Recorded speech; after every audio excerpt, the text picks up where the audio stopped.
Hey, thanks for tuning in, guys. Today we got the Savage Desert Tactical 6.5 Creedmoor today, topped with an Athlon Argos 6 to 24 power scope. So yesterday I tried it out a little bit. It was off camera.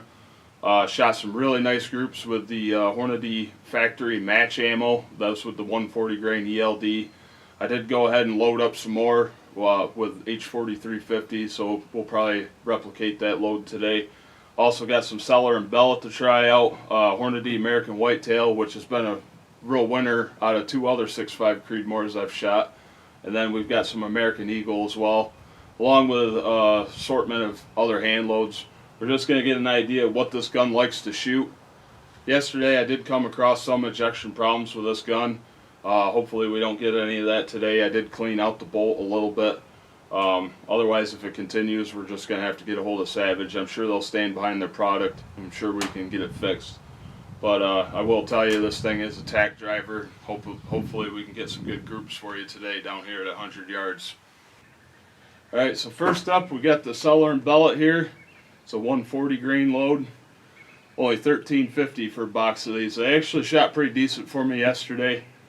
I had one awesome group with them, and then I had one that wasn't so awesome. So that's what the magazine's loaded with. We're just going to see how it goes.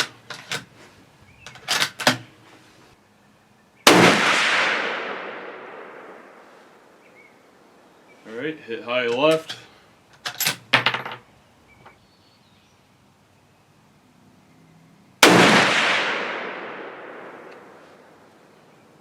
That was a bullseye. So we're just going to call that first one a cold barrel shot.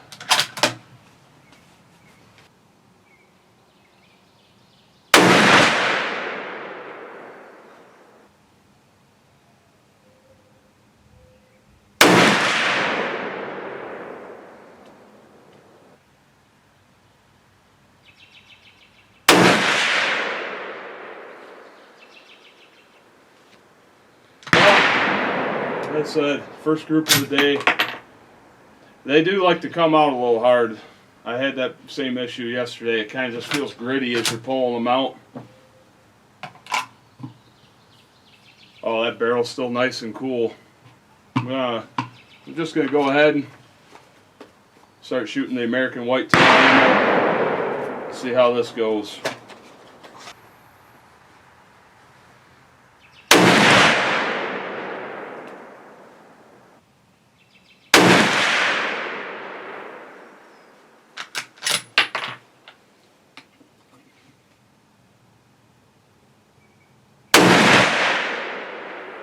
Alright, yeah, I gotta do one more because I think that first one was a fluke. We'll shoot this one, then we'll let the gun cool off, run the bore snake through. This rifle's had roughly probably 45 shots put through it so far.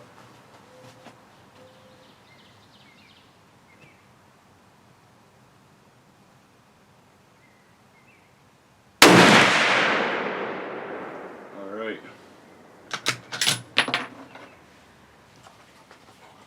Alright, so far not so good actually. I'm a little bit disappointed, but we'll go to the tried and true, the 140 grain American Eagle load, and this actually shot pretty decent yesterday. So if this doesn't shoot good, then I know it's me, not the gun or the loads.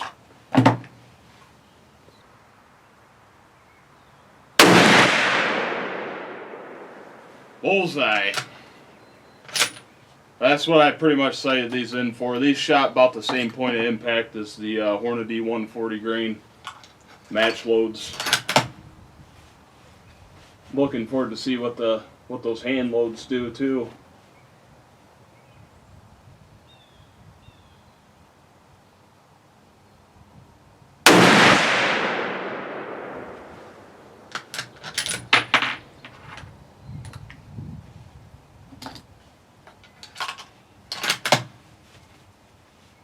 We'll just make this one a 3-shot group. So I want to move right on to the next stuff. I don't want to get the barrel too hot.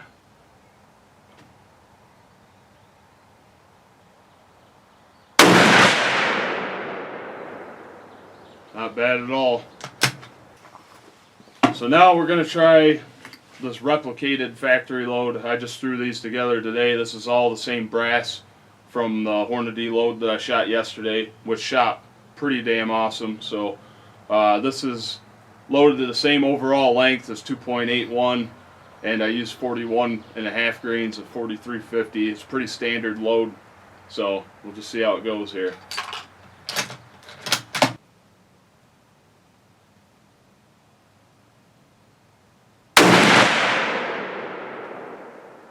Not bad, a little low.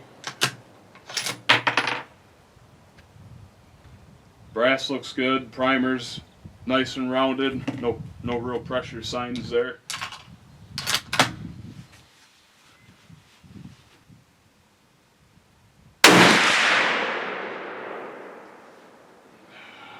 Hold it.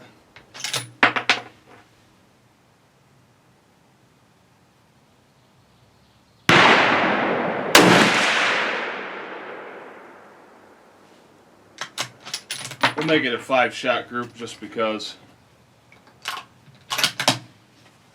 They're not looking too bad down there. I wish they were a little bit better though.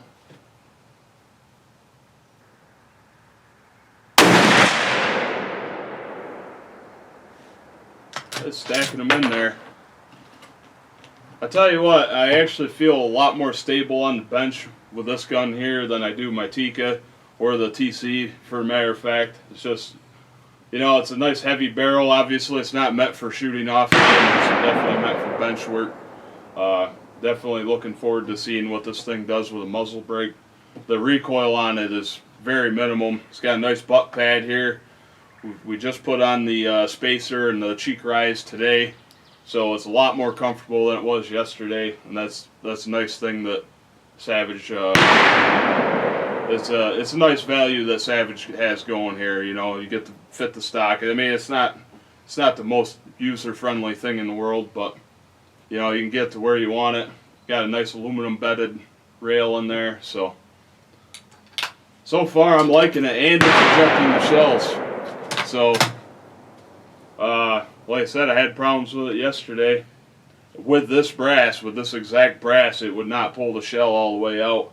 But I did clean it up with rubbing alcohol today, so let's knock on wood here and hope that did the trick.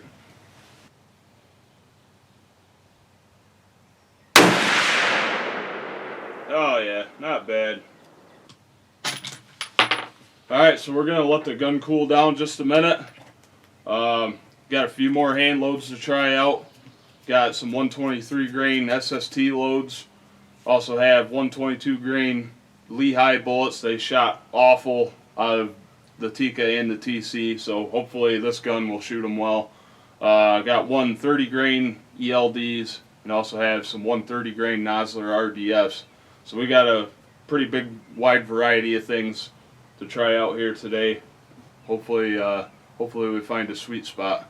Alright, so I'm going to go ahead and shoot my 130 grain load. This is 42.5 grains of 4350, loaded at 2.8. I figure it's just kind of a standard load. I'm not doing a ladder test on these today. Just going to kind of get a rough idea how they shoot. So let's give it a try.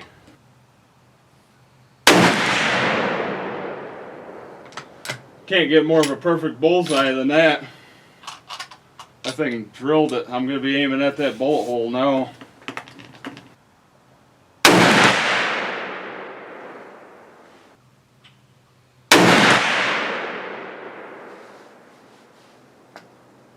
Oh, I'd take that load hunting any day.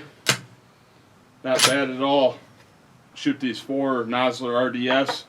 Same thing. They're loaded. These ones are loaded at 2.77. That's what the Nosler book calls for. 42.5 grains of H4350. So like I said, kind of a medium-high load for these.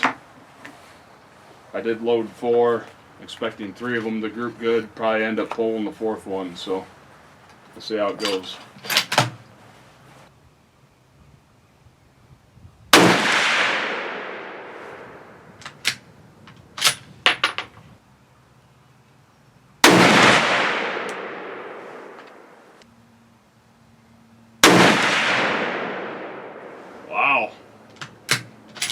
This rifle likes everything, apparently.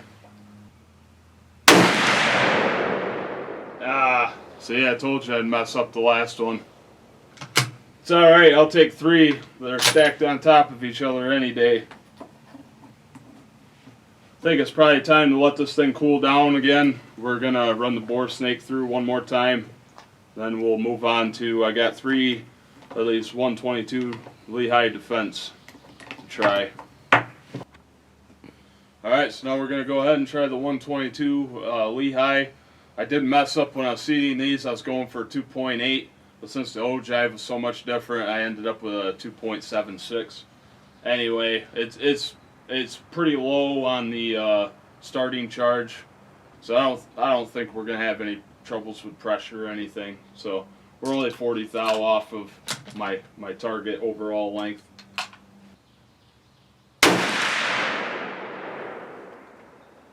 Alright, high left. At least we're on paper, that's a start. Primer's a little bit flattened. These bullets take up a lot of case space, so it's something you really got to look out for.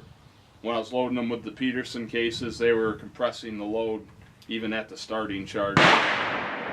It's just something to be aware of. These copper bullets are a lot longer than your standard lead bullets just because copper is lighter than lead.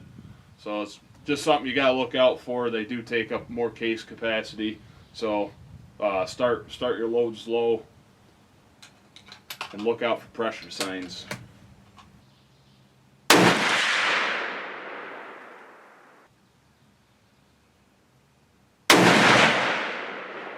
Yeah, that might have been me.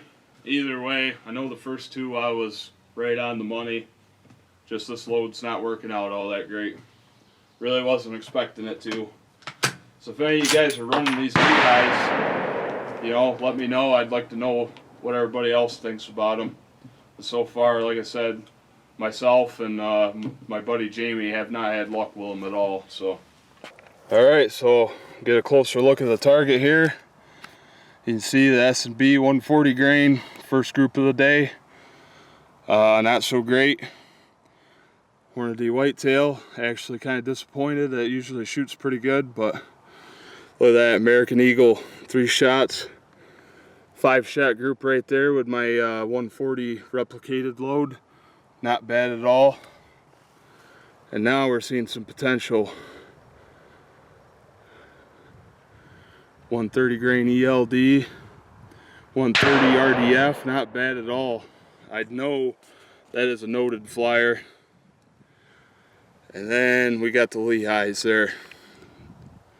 So overall, gun shooting great. Looking forward to honing in better accuracy with it. So anyway, this should give you guys a rough idea what the accuracy is like with this gun. I, for one, am pretty impressed with it. I wasn't so impressed with the ejection problems, but it looks like a little bit of cleaning kind of squared that away. I was concerned that was going to be an issue, but anyway, I hope you guys enjoyed. Please check out Doug's Optics and Outdoors. He's been helping our channel out a lot this year. So I appreciate his support, and I appreciate you guys for watching.